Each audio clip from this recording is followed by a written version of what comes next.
Hermanos queridos, muy buenos días, que Dios los bendiga. Un abrazo en el amor de nuestro Señor Jesucristo para todos ustedes.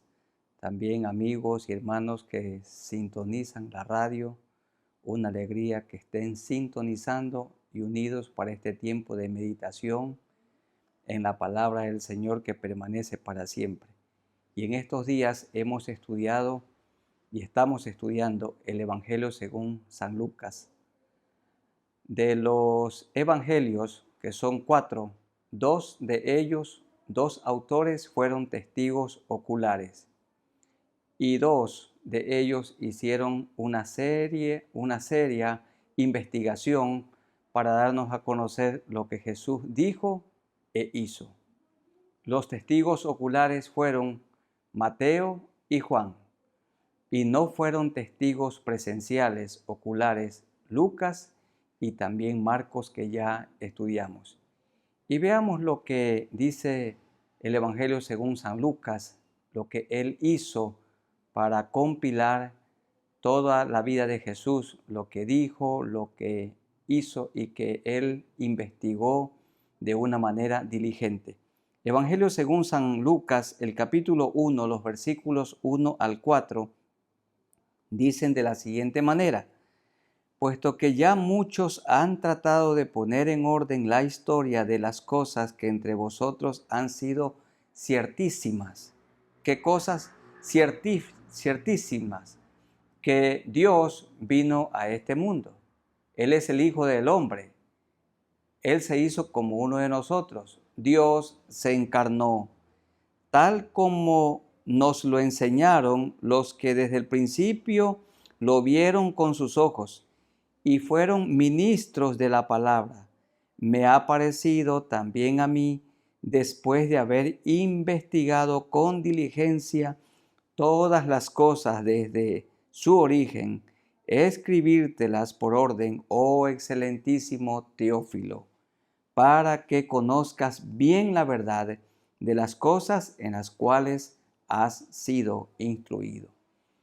Se dice que Lucas escribió tanto el Evangelio que lleva su nombre como también el libro de Hechos de los Apóstoles, que debería llamarse Hechos del Espíritu Santo.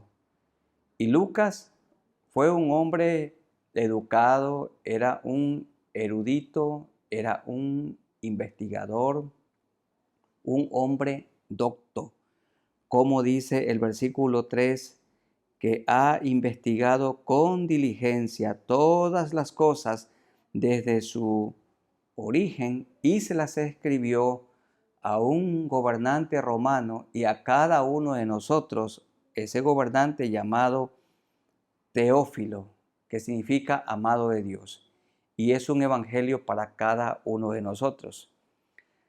Se dice que Lucas es el único autor gentil, los demás todos judíos, y fue un compañero de Pablo en sus diferentes viajes misioneros. Este evangelio entonces fue escrito desde Roma entre los años 60 y 62 después de Cristo, antes de la destrucción de Jerusalén. Y bueno, el tema del Evangelio según San Lucas es el tema de la misericordia. El Señor tiene misericordia para los gentiles, para los rechazados, para los no aceptados por la sociedad, para los pobres, para los ricos, para los adultos, para los niños. Dignificó a la mujer. Lucas muestra en su evangelio la salvación para todos, sin hacer acepción de personas. Y se repite de Jesús como el Hijo del Hombre. ¿Qué significa Hijo del Hombre? Significa Dios hecho carne, Dios que se humanó. Dios vino aquí a la tierra en persona, en la persona del Señor Jesucristo. Y Él escribió esto, dice el verso 4, para que conozcas bien la verdad de las cosas en las cuales has sido instruido. Para conocer bien la verdad, tenemos que ser como Lucas, investigadores, estudiosos, escudriñar, profundizar en Escritura, en la palabra del Señor y ponerla por obra. Hacemos bien en estudiarla, en leerla cada día, interpretarla con la guía del Espíritu Santo y con maestros que el Señor pone a nuestro alrededor para que nos enseñen también los buenos libros.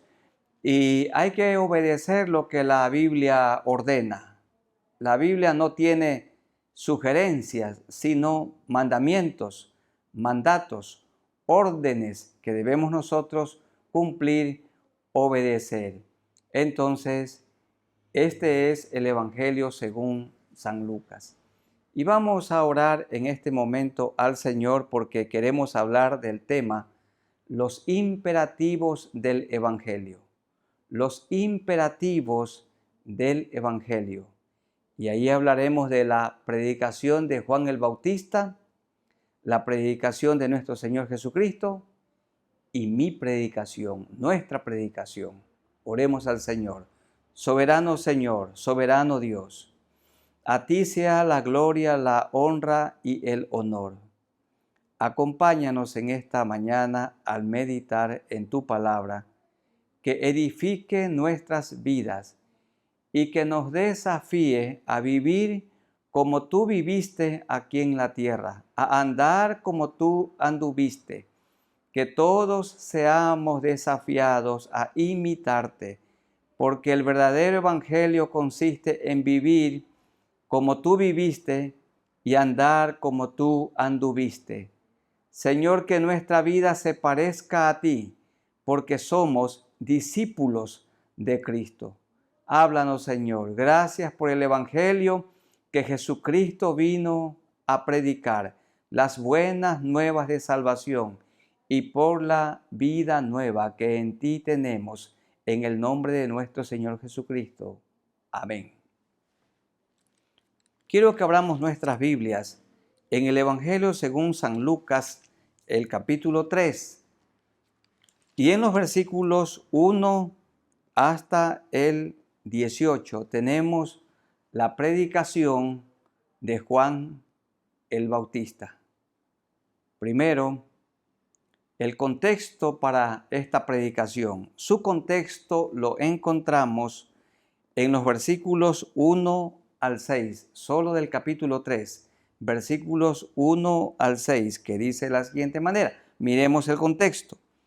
En el año 15 del imperio de Tiberio César, el gobernador romano o el emperador, siendo gobernador de Judea Poncio Pilato, y Herodes tetrarca, gobernador de Galilea, y su hermano Felipe tetrarca, gobernador de Iturea y de la provincia de Traconite, y Lisanias tetrarca de Abilinia, y siendo sumos sacerdotes Anás y Caifás. El sumo sacerdote debía ser para toda la vida, pero uno de ellos fue puesto por el imperio romano. Vino palabra de Dios a Juan, hijo de Zacarías, en el desierto.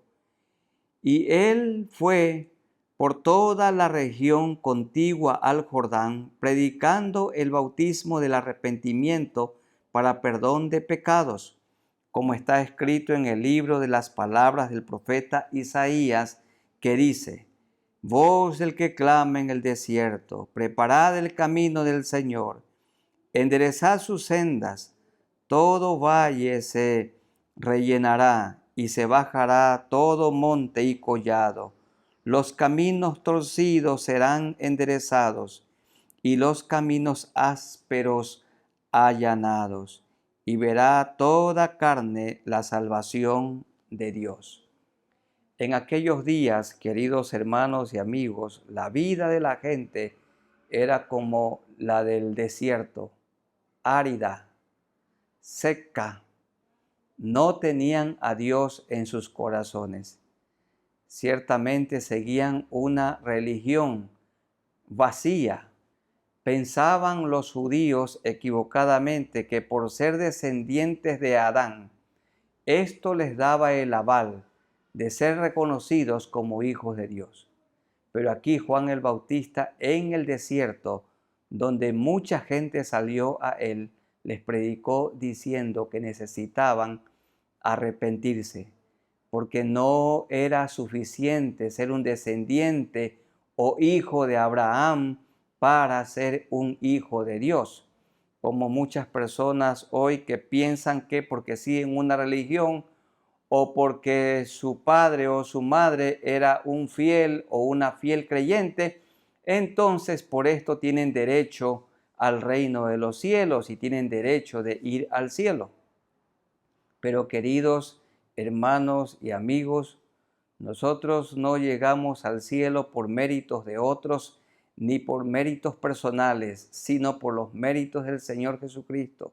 El arrepentimiento es una decisión personal de todo hombre, de toda mujer, de toda persona. Entonces es en el desierto donde Juan el Bautista predicaba y mucha gente iba a él para oírlo. La vida de la gente en el tiempo cuando el Señor vino era también como un desierto, árido, sin agua, secadal, sin esperanza. No conocían a Dios. Tenían una profesión de fe, tenían ellos una religión con la cual pensaban que agradaban a Dios, pero no era así.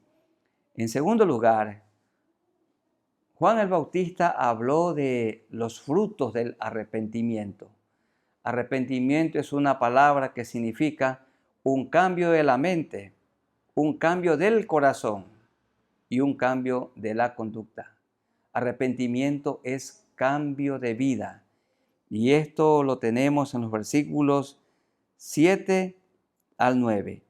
Y decía a las multitudes que salían para ser bautizadas por él: oh generación de víboras, ¿quién os enseñó a huir de la ira venidera?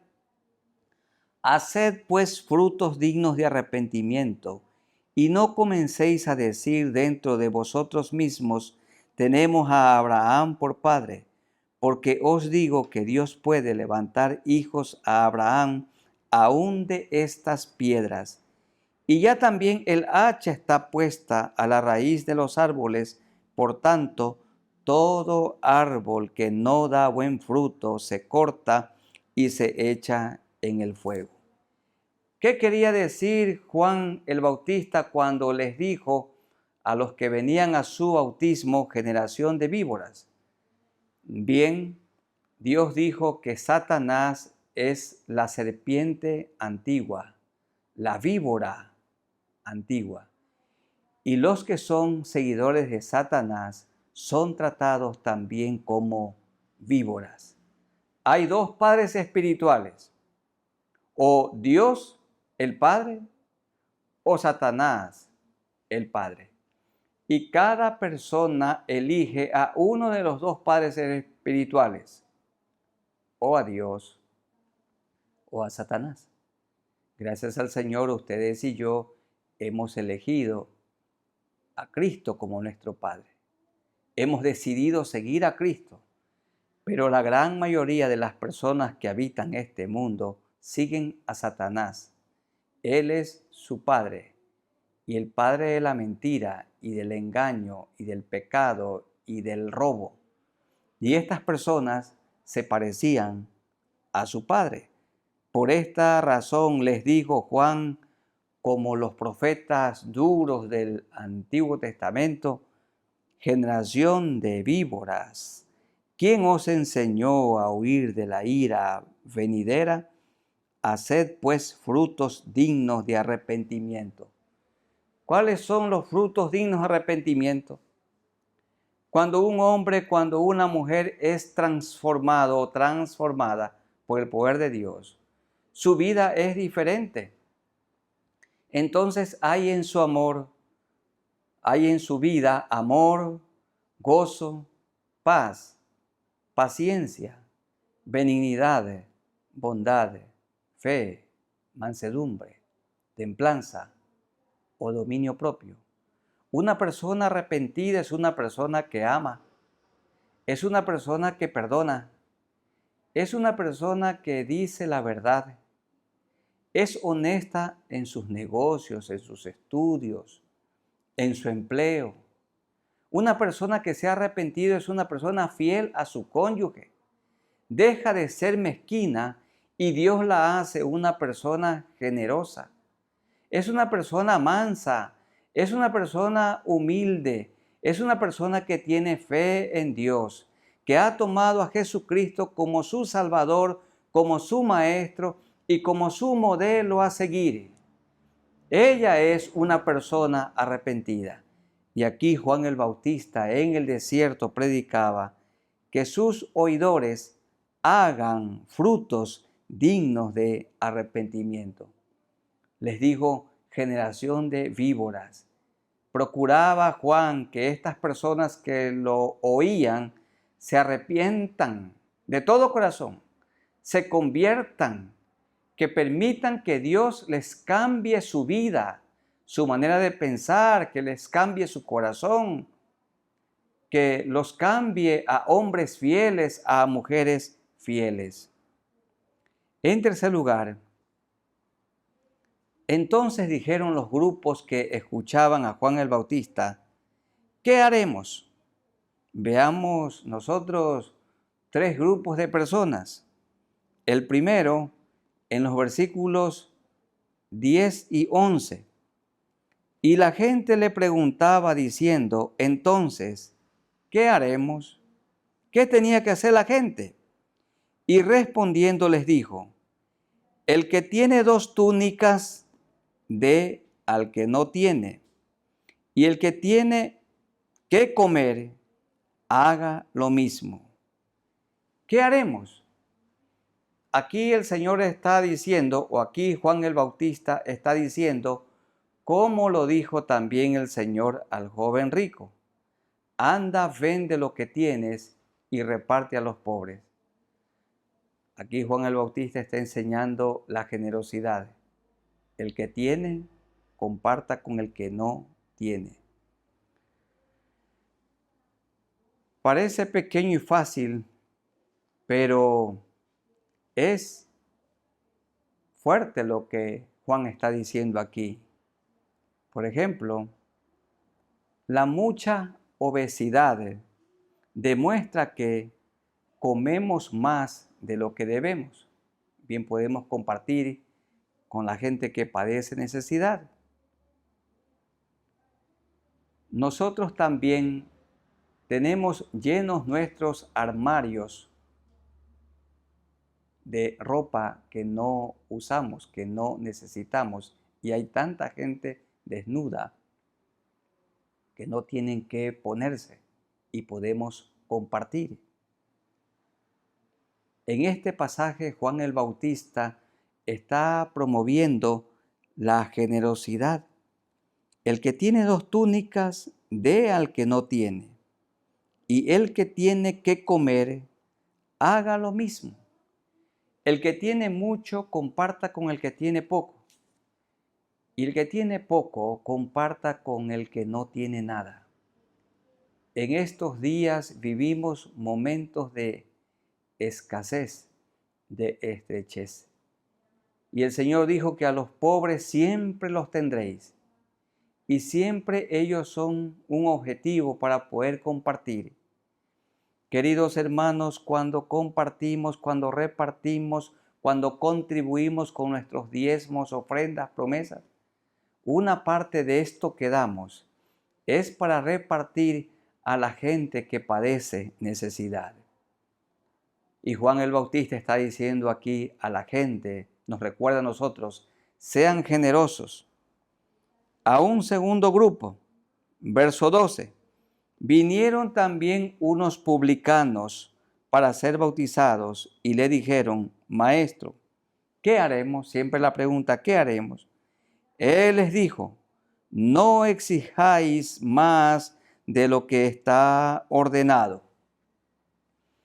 Porque los publicanos, muchos de ellos, todos ellos cobraban impuestos para Roma, siendo judíos, pero extorsionaban a los pagadores de impuestos.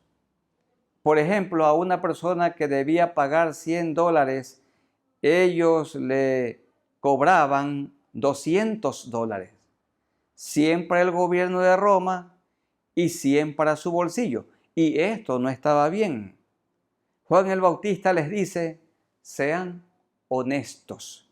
Y una persona que se ha arrepentido es honesta. No le roba a nadie un centavo. Es fiel. Tiene temor de Dios. Otro grupo, en el verso 14, también le preguntaron unos soldados diciendo, y nosotros, vean este tercer grupo, y con la misma pregunta, ¿qué haremos? Y les dijo, no hagáis extorsión a nadie, ni calumniéis, y contentaos con vuestro salario. ¿Qué significa la palabra extorsión? Obligar a alguien a sobornar. Lo hace con violencia y lo hace con intimidación. Como tenían las armas, entonces obligaban a las personas a hacer lo malo. Lo chantajeaban al ciudadano para que pueda dar, para que pueda contribuir. Y por esto Juan les dice, no hagan extorsión a nadie y tienen que estar contentos con el salario que tienen. Los señores vigilantes contentos con su salario, eso está diciendo. Cada soldado, cada militar, cada marino contento con su salario. Y los que trabajan para el gobierno en algún cargo, contentos con su salario. Los maestros que dependen también del gobierno, con la gracia del Señor, contentos con su salario. Cada uno contento con lo que tiene ahora. No hay que vivir con conformismo, pero sí vivir con contentamiento.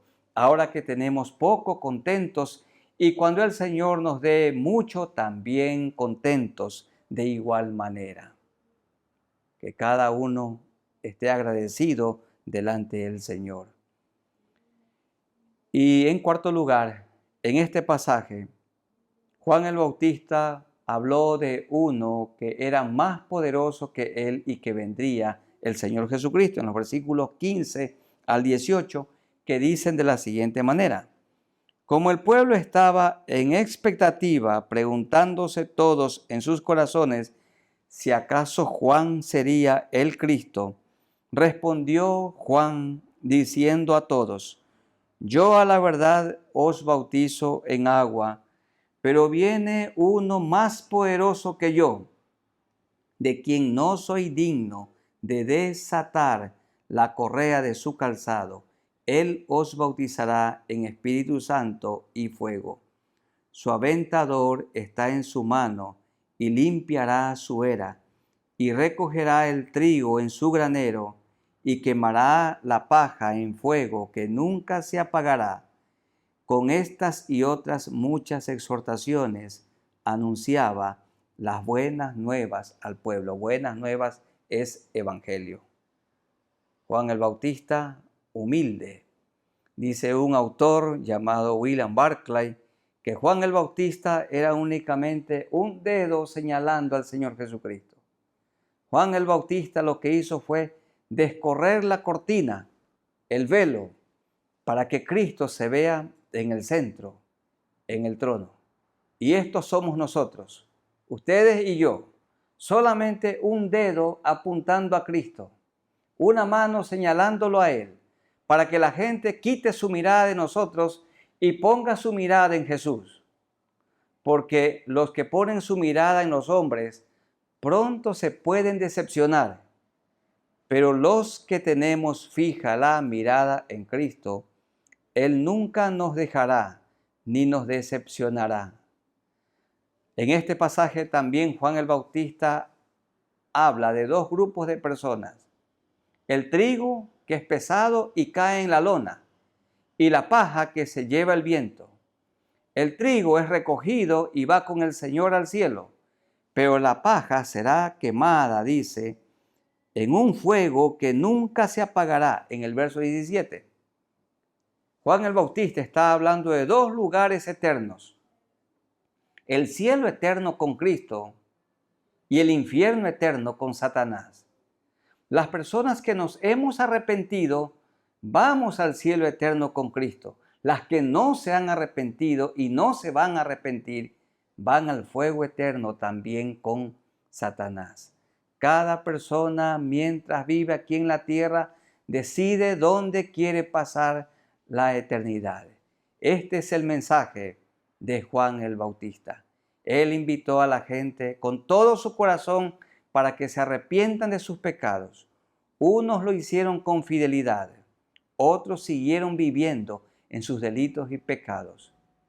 Amigos queridos, hay que arrepentirse de todo pecado, de toda maldad. Hay que convertirse a Dios, como nosotros lo hemos hecho. En segundo lugar, veamos la predicación de nuestro Señor Jesucristo. Hemos visto la predicación de Juan el Bautista, en qué consistió. Ahora veamos la predicación de nuestro Señor Jesucristo. Algunos pasajes. Lucas 6, primero, 27 al 36. Lucas 6, 27 al 36. Una persona que se ha arrepentido, porque de esto habló Jesús de igual manera, dice que cuando él comenzó su ministerio público, comenzó diciendo: arrepentíos porque el reino de los cielos se ha acercado.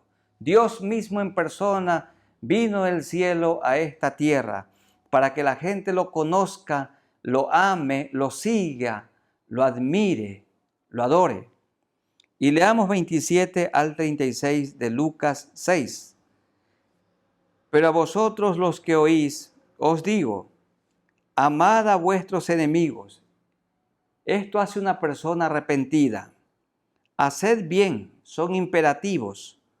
Haced bien a los que os aborrecen. Bendecid.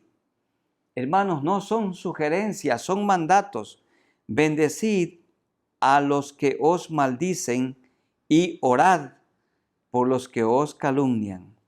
Al que te hiera en una mejilla, preséntale también la otra por causa del evangelio.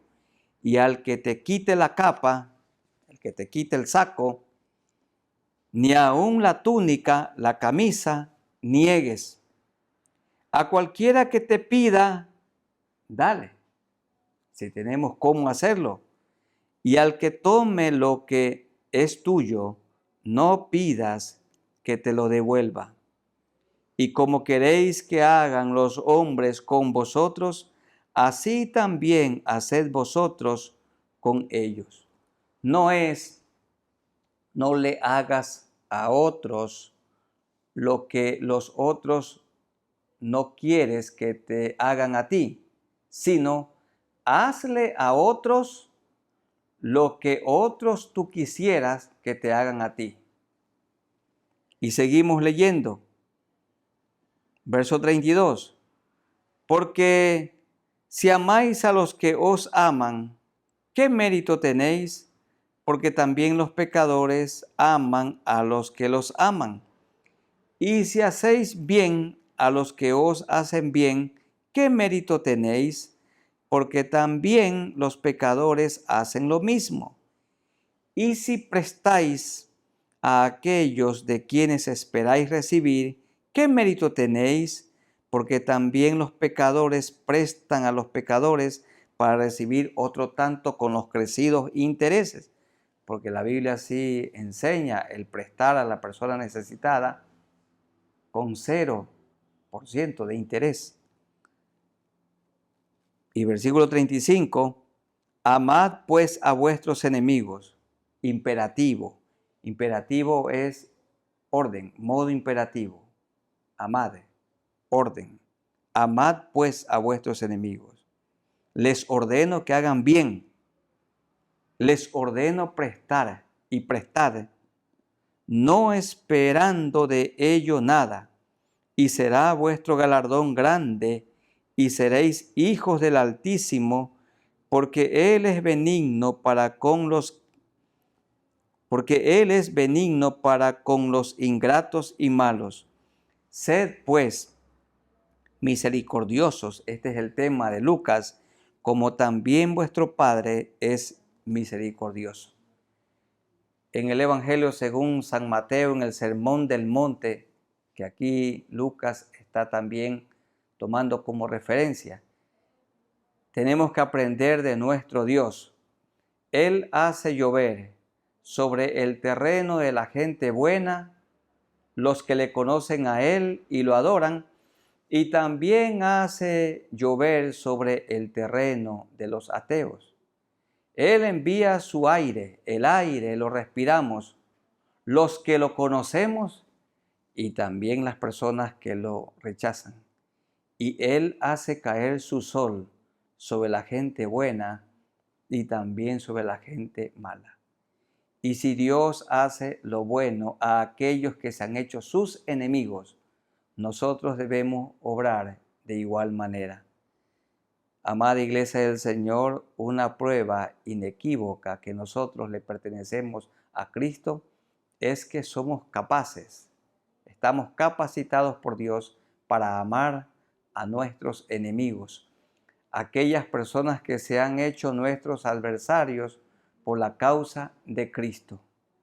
El amor a los adversarios, a los enemigos, no maldecirlos, sino orar por ellos. En segundo lugar, el juzgar a los demás. No juzguéis y no seréis juzgados. No condenéis y no seréis condenados. Perdonad y seréis perdonados. Dad, imperativo, modo imperativo. Dad y se os dará. Medida buena, apretada, remecida y rebosando, darán en vuestro regazo, porque con la misma medida con que medís, os volverán a medir. Y les decía una parábola. ¿Acaso puede un ciego guiar a otro ciego? ¿No caerán ambos en el hoyo? El discípulo no es superior a su maestro, mas todo el que fuere perfeccionado será como su maestro. ¿Por qué miras la paja que está en el ojo de tu hermano y no echas de ver la viga que está en tu propio ojo? ¿O cómo puedes decir a tu hermano, hermano, déjame sacar la paja que está en tu ojo, no mirando tú la viga o el tronco que está en el ojo tuyo? Hipócrita, saca primero la viga de tu propio ojo y entonces verás bien para sacar la paja, la pequeña pajita que está en el ojo de tu hermano.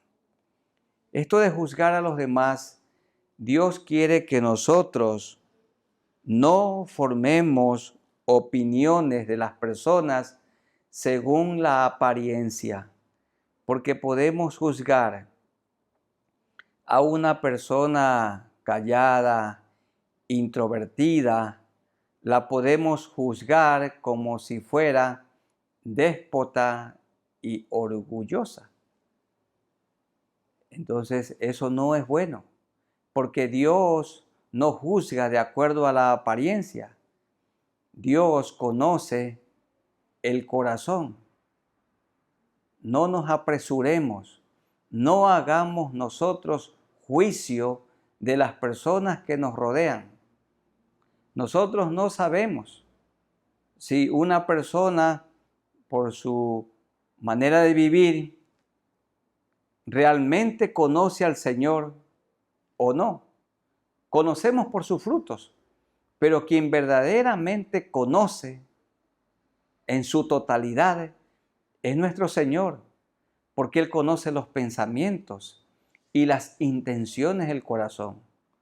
No juzguemos, no digamos opiniones de acuerdo a la apariencia. ¿Y por qué miras la paja que está en el ojo de tu hermano? Esto se llama pecado de proyección. El pecado que nosotros miramos en otras personas, en otros creyentes, y que los combatimos y hablamos con enojo, es probable que esto que estamos mirando en el otro está dentro de nosotros mismos.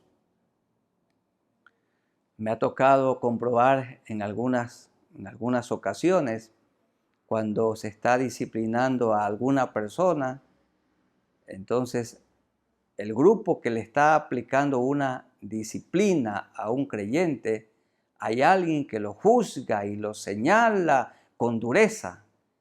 Y esa persona que juzga, que señala con dureza, está también cometiendo el mismo pecado. Por esto el Señor dice, quita primero la viga, el tronco que está en tu ojo, y entonces verás bien la pequeña basurita, la pequeña pajita que está en el ojo de tu hermano. Somos tan apresurados para mirar los defectos de otros. Es tan fácil hablar de los hijos de otros, las acciones de otros creyentes, su conducta, su comportamiento, su proceder. Pero tenemos que pedir que Dios tenga misericordia de nosotros y miremos nuestra propia vida. En tercer lugar, por sus frutos los conoceréis. Leamos los versículos 43 al 45. No es buen árbol el que da malos frutos, ni árbol malo el que da buen fruto, porque cada árbol se conoce por su fruto, pues no se cosechan higos de los espinos, ni las zarzas se vendimian uvas, se cosechan uvas. El hombre bueno del buen tesoro de su corazón saca lo bueno, y el hombre malo del mal tesoro de su corazón saca lo malo, porque de la abundancia del corazón habla la boca. Queridos hermanos y amigos, una persona orgullosa de su corazón va a evocar, va a salir el orgullo. La persona que miente, la persona jactanciosa. Entonces, de la abundancia del corazón habla la boca. Cuando una persona está llena de Cristo, si su corazón está lleno de la palabra de Dios, su tema siempre va a ser Cristo. Pero si el corazón está lleno de fútbol, el tema de esa persona siempre será hablar de fútbol. Y no estoy diciendo que sea malo, porque también tiene su espacio. Las personas que tienen lleno su corazón de automóviles, su tema siempre es hablar de los automóviles o de la moda, o su corazón está lleno de la política y sus diálogos, todo tiene que ver con la política. Y las personas que tienen lleno el corazón de negocios, toda conversación tiene que ver con negocios, con dinero, con ventas, con compras, con adquisiciones. Pero cuando un corazón está lleno del Señor Jesucristo, siempre la boca está hablando de Él, de su amor, de su perdón, de la nueva vida que en Él tenemos, de la vida abundante de la que disfrutamos. Un buen árbol produce buenos frutos. Un mal árbol produce malos frutos. Y el mal árbol es talado y echado al fuego. No puede un buen árbol producir frutos malos. El hombre bueno, quiero hablar a las señoritas, que Dios las ayude y se unan en matrimonio con un hombre de corazón bueno. ¿Y quién es un hombre de corazón bueno? Uno que se ha arrepentido, uno que se ha convertido, uno que Cristo le ha limpiado su corazón. Y a los jóvenes deben unirse en matrimonio con una mujer, con una señorita de corazón bueno. Corazón que ha sido lavado por la sangre de Jesucristo. Entonces el matrimonio puede durar para toda la vida, hasta que la muerte los separe. Cásense con un hombre de corazón bueno, las mujeres. Y los hombres, únanse en matrimonio con una mujer de corazón bueno, a quien Cristo le ha lavado su alma, su corazón. Y en último lugar, el Señor en su predicación habló sobre los dos cimientos, versos 46 al 49. ¿Por qué me llamáis Señor, Señor, y no hacéis lo que yo digo? Todo aquel que viene a mí y oye mis palabras y las hace, os indicaré a quién es semejante. Semejante es al hombre que al edificar una casa, cavó y ahondó y puso el fundamento sobre la roca. Y cuando vino una inundación, el río dio con ímpetu contra aquella casa, pero no la pudo mover, porque estaba fundada sobre la roca. Mas el que oyó y no hizo, semejante es al hombre que edificó su casa sobre tierra sin fundamento, contra la cual el río dio con ímpetu y luego cayó, y fue grande la ruina de aquella casa. Entonces podemos nosotros construir en dos tipos de terrenos. Podemos construir sobre la roca que es Cristo y podemos también construir sobre la arena movediza de este mundo. Edificar la casa sobre la roca es poner por obra lo que el Señor nos ha dicho. ¿Cómo edificamos una vida sobre la roca?